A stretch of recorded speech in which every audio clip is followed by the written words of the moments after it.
Comments coming in, Trevor, about the unpredictability of the school calendar. And we're seeing some commotion there at the National Tallying Center. Let's listen in and find out what exactly is happening. Is someone being bundled? Should we try and listen into that and see if we have sound? Very unnecessary. There were more security men in there than when you were last. We're not able to. This should be maybe the third, fourth incident, but I think someone's being pulled out. So what's happening right now is that there's a heightened level of suspicion amongst the political players there. Anything they see is flagged immediately.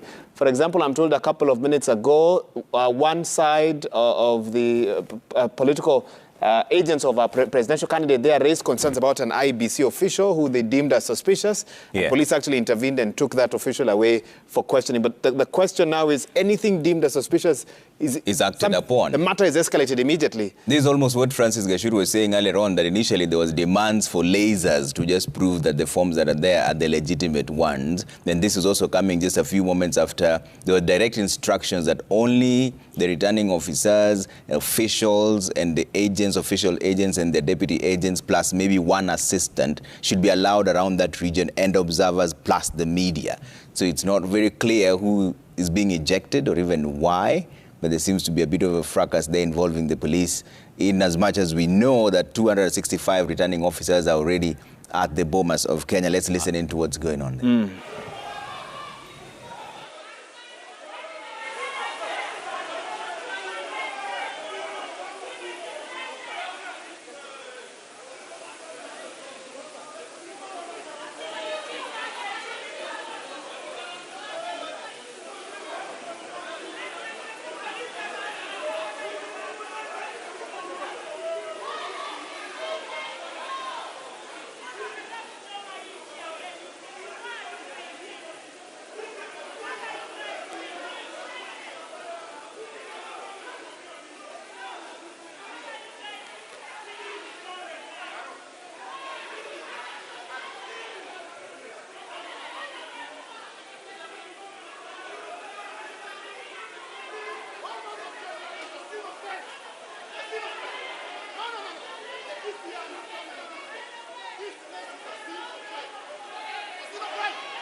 I want to announce to the nation that Bomus of Kenya is a scene of crime.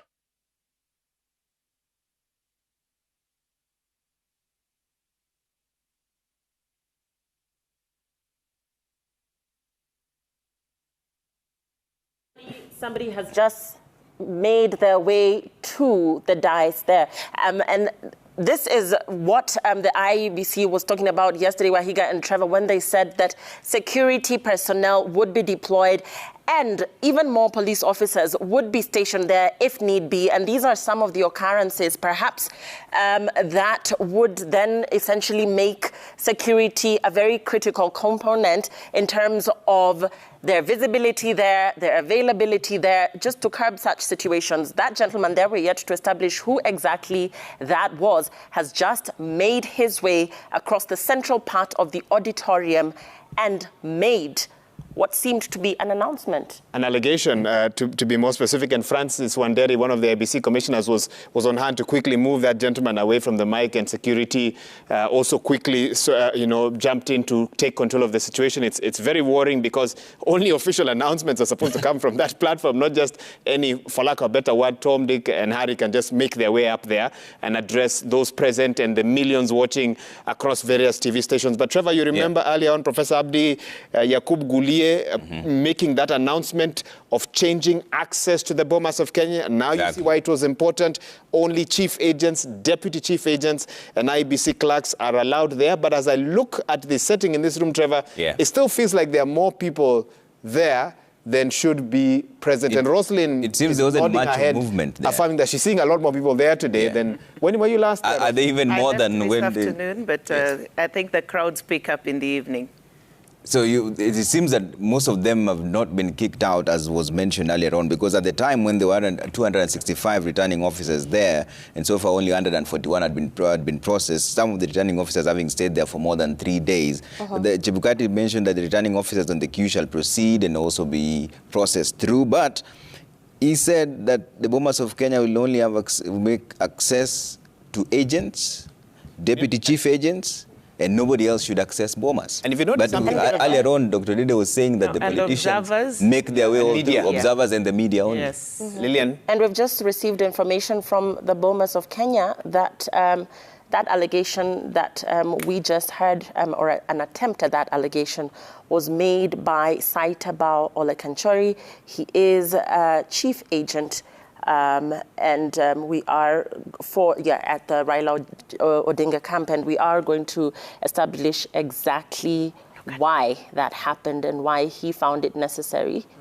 Tempers are still flaring there. That is still Millie Mabona there, just pointing fingers, and maybe we could listen in as we find Francis Gashuri to see what's going on there and get an update. But there's a lot of tempers just flaring at the Bomas of Kenya, where the Form 34As are still being verified. But I had actually noticed that indeed that was Saitabao. He looked different. We see him in suits, and he was here on JKL just the other day. So that, actually, now come to think of it, that was probably him, chief agent for the Azimio team. But of course, I think there are different ways to share some of your concerns as opposed to going up on stage. And you can definitely see the concerns there. But Trevor, one thing I just want to notice briefly, activity has slowed down.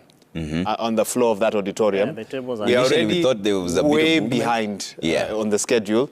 Interruptions like this means that we're pushing forward that the time when Wafula Chebukati will be confident enough to stand and announce the results, because this delay, because it has that spiral or spillover effect. And he did decry it. He actually mentioned that it takes about an hour to process just one returning officer, and there are 265 who already arrived there. But Kevin, when you see such kind of scenes, it comes back to what Omolo was saying, that elections here is a game of perception. Most people think that something wrong is happening somewhere, despite it being electronic.